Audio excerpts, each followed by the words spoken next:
নমস্কার বন্ধুরা, ভালো আছেন? আজ আবার আরেকটি নতুন ভিডিওতে সুস্বাগতম আমার এই ছোট্ট ইউটিউব চ্যানেলে।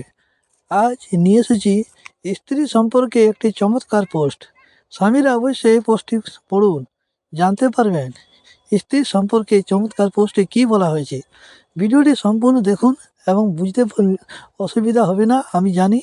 ভিডিওটি শেষ পর্যন্ত দেখুন, অনুরোধ রইল। চলুন ভিডিওতে যাই। স্ত্রী মানে ভালোবাসার আরেকটি শব্দ হিসাবে গণ্য করা যায়। কাজে যাওয়া স্ত্রীদের সবাই পরিবারের জন্য নিজেকে উৎসর্গ করা ভালোবাসার দেবতা। যেখানে পুরুষ একদিকে বাজনা বাজায় আর সেখানে সেখানে কাজ করা স্ত্রীদের দুদিকে বাজাতে হয়।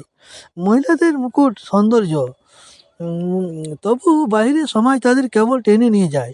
স্বামীরা একটু সাহায্যের হাত বাড়িয়ে দিন আপনার জন্য জীবন কাটানো সেই ভালোবাসার পাখিটিকে আলিঙ্গন করে রাখুন। স্নেহপূর্ণ কথাবার্তা বলুন, খাবার রান্নার সময় পেলে সাহায্য করুন। স্ত্রীর হাতের ব্যথা, শরীরের ব্যথা, মনের কষ্ট বুঝুন। যেমন আপনি আপনার মেয়েকে যত্ন করেন, তেমনি আপনার স্ত্রীকেও যত্ন করুন। দেহ ও মন দুটোকেই কোমল রাখুন।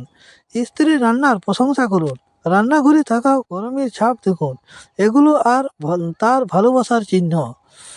স্ত্রী রান্নার প্রশংসা না করলে স্ত্রীর মনে বিদ্বেষ হতে দেরি হয় না। শুধু রান্না নয়, ভালোবাসার শিল্প। প্রতিদিন তাকে ধন্যবাদ জানা ছোট মেসেজ পাঠাতে পারেন। তিনি হলেন পরিবারের জন্য পুড়ে যাওয়া একটি মোমবাতি। এই মনে করবেন, পুরো জীবনের সঙ্গে থাকা ভালোবাসার দেবী। ভগবান আমাদের সঙ্গে থাকতে পারেন না বলে আমাদের জন্য মা ও স্ত্রী সৃষ্টি করেছেন। তাহলে দেখলেন বন্ধুরা, কত সুন্দর ভিডিও। ভগবান আমাদের সঙ্গে থাকতে পারেন না বলেই নারী সৃষ্টি করেছেন, বা আমাদের জন্য মা ও স্ত্রী সৃষ্টি করেছেন। তার চোখে জল আনবেন না, তৃতীয় হাত হয়ে পাশে থাকুন। নারীর চোখের জল পড়লে সেখানে সম্পদ স্থায়ী হয় না, সম্পদ খুব তাড়াতাড়ি শেষ হয়ে যায়।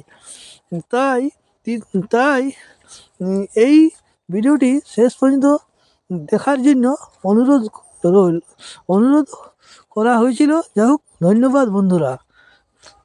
এই পর্যন্ত ভিডিও।